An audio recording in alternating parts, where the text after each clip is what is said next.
Hello everyone, welcome to Neha's wonderful garden. आज का मेरा पौधा है देसी गुलाब का पौधा। अब अक्टूबर लगभग आ ही चुका है, 1-2 दिन ही बाकी हैं अक्टूबर में।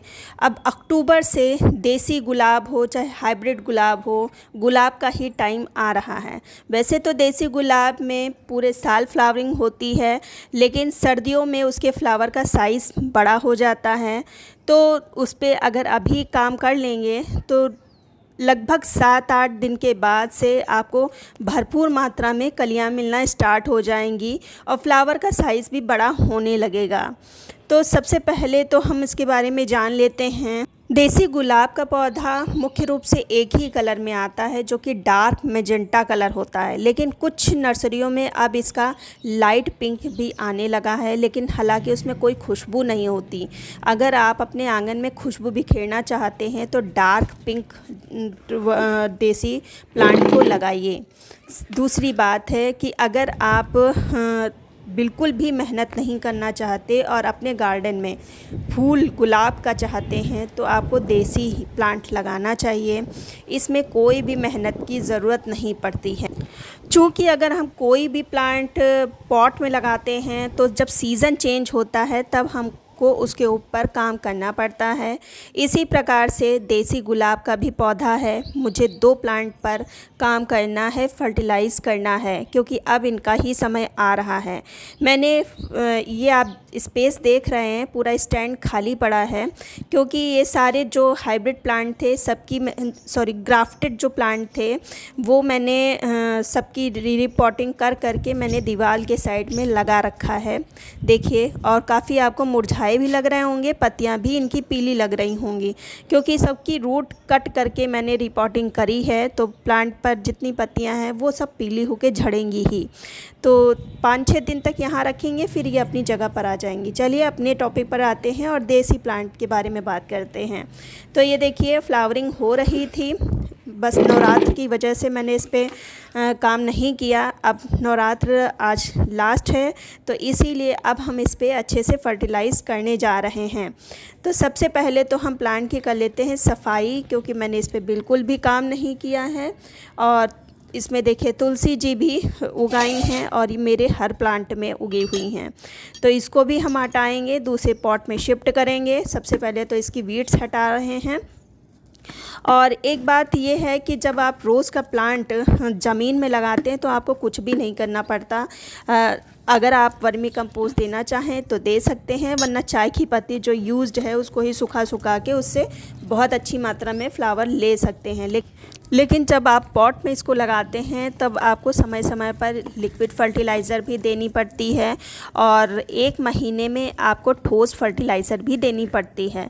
तो आज मैं लगभग जब से गर्मी स्टार्ट हुई है तब से मैंने इस पर कुछ नहीं दिया, बस लिक्विड फर्टिलाइज़र के ही सहारे चल रहा था। अब मैं इस पर ठोस फर्टिलाइज़र, सॉलिड फर्टिलाइज़र देने जा रही हूँ। तो अगर आपने भी अभी प्लांट की केयर नहीं करी है तो कर लें, आगे बहुत अच्छी ये फ्लावरिंग करने वाला है। तो इस तरह से मैंने वीड्स हटा ली है और लगभग 1-2 इंच तक हम ऊपर की मिट्टी हटा देंगे। अगर आपका ग्राफ्टेड प्लांट भी है और मिट्टी में लगा हुआ है तो उस पर भी ये काम कर सकते हैं, रिज़ल्ट बहुत अच्छा मिलेगा। अब देखिए, बरसात में ये बहुत ही ज़्यादा कॉमन प्रॉब्लम है। अगर आप ध्यान नहीं देंगे तो आपका प्लांट ख़राब हो जाएगा। देखिए, अभी मैं आपको दिखाती हूँ। इस समय ये कीड़े बहुत ही ज़्यादा पत्तियों को खा रहे हैं और मुझे भी डालना है, मुझे भी स्प्रे करना है। हालांकि मैं एक बार स्टार्टिंग में ही स्प्रे कर चुकी हूँ, लेकिन फिर से अब लगता है करना पड़ेगा, क्योंकि 1-2 कीड़े ये दिखाई दे रहे हैं। तो अगर 1-2 आपको दिखाई दे रहे हैं तो आप तुरंत इस पर अपने प्लांट पर स्प्रे करते रहिए, वरना पत्तियाँ आपके प्लांट पर नहीं बचेंगी। तो हम इसकी अब मिट्टी निकाल लेते हैं इस तरह से। और अगर इस प्रोसेस में थोड़ी सी रूट कट रही है तो कोई फ़र्क नहीं, क्योंकि इनका ग्रोइंग पीरियड है। तो रूट अगर कटती भी है तो ये ग्रो कर ले जाएगा। बहुत ही हार्डी प्लांट होता है देसी रोज़ प्लांट। ग्राफ्टेड प्लांट की तुलना में इस पे प्रॉब्लम कम लगती हैं, एफिड्स वगैरह कम लगते हैं। हालांकि लगते हैं, फंगस वगैरह होती है। अगर आप मिट्टी में ज़्यादा पानी दे देंगे तो फंगस के कारण जैसे और प्लांट ख़राब हो जाते हैं, ये भी ख़राब हो जाता है। तो इस चीज़ का आप ध्यान रखिए, चूँकि इसको मिट्टी एसिडिक ही पसंद होती है तो उस तरह से फर्टिलाइज़र भी देना पड़ता है। अब हम अच्छी खासी मात्रा में इसको फर्टिलाइज़र देंगे। तो इसमें देखिए सब चीज़ उपलब्ध है, नाइट्रोजन भी है, मैग्नीशियम भी है, पोटास भी है, कैल्शियम भी है, फास्फोरस भी है, सब कुछ है। अच्छी खासी मात्रा में आपको फर्टिलाइज़र देना है इस समय।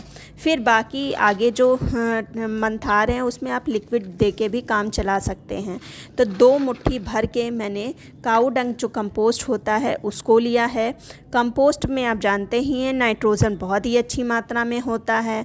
दूसरी चीज़ जो हमने ली है वो ली है मैग्नीशियम। मैग्नीशियम भी बहुत अच्छा काम करता है रोज़ के प्लांट पर। मैग्नीशियम रोज़ और हिबिस्कस के लिए तो वरदान है।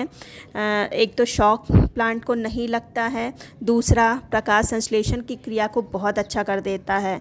तीसरी चीज़ ली है मैंने सिंगल सुपर फास्फेट, और इसमें फास्फोरस बहुत ही अच्छी मात्रा में होता है। और गुलाब के प्लांट को फास्फोरस रिच फर्टिलाइज़र बहुत ज़्यादा पसंद भी होती है। अगर ये नहीं है तो बोन मील डाल सकते हैं, लेकिन बारिश का मौसम है, बोन मील फंगस लगा देता है, इसलिए मैंने ये सिंगल सुपर फास्फेट ली है। आप ले सकते हैं, काफ़ी सस्ते में उपलब्ध हो जाता है। तीसरा चीज़ है ये है पोटास, और ये ऑर्गेनिक पोटास है। इससे कलियां बनाने में, प्लांट की इम्यूनिटी सिस्टम को बूस्ट करने के लिए काफ़ी यूज़फुल है। इसके भी मैंने लगभग 2 ग्राम के करीब मैंने ये दाने लिए हैं। चौथी चीज़ मैंने ली है कैल्शियम। कैल्शियम के रूप में मैंने लिया है चूना। कैल्शियम प्लांट के तने को मजबूत बनाता है, नई ग्रोथ को सपोर्ट देता है, नई ग्रोथ को मजबूत करता है। अब जो आगे सीज़न है ये इनके सेल डिवीज़न का ही सीज़न है, तो उसमें काफ़ी मदद करता है। तो अच्छी खासी मैंने मात्रा में ये फर्टिलाइज़र दिया है, और अब हम ऊपर से मिट्टी को कवर कर देंगे इस तरह से, और भर के पानी दे देंगे। सुबह के टाइम मैंने पानी नहीं दिया था, इसलिए आपको मिट्टी ड्राई लग रही है। तो अब हम भर के अच्छी मात्रा में पानी दे देंगे।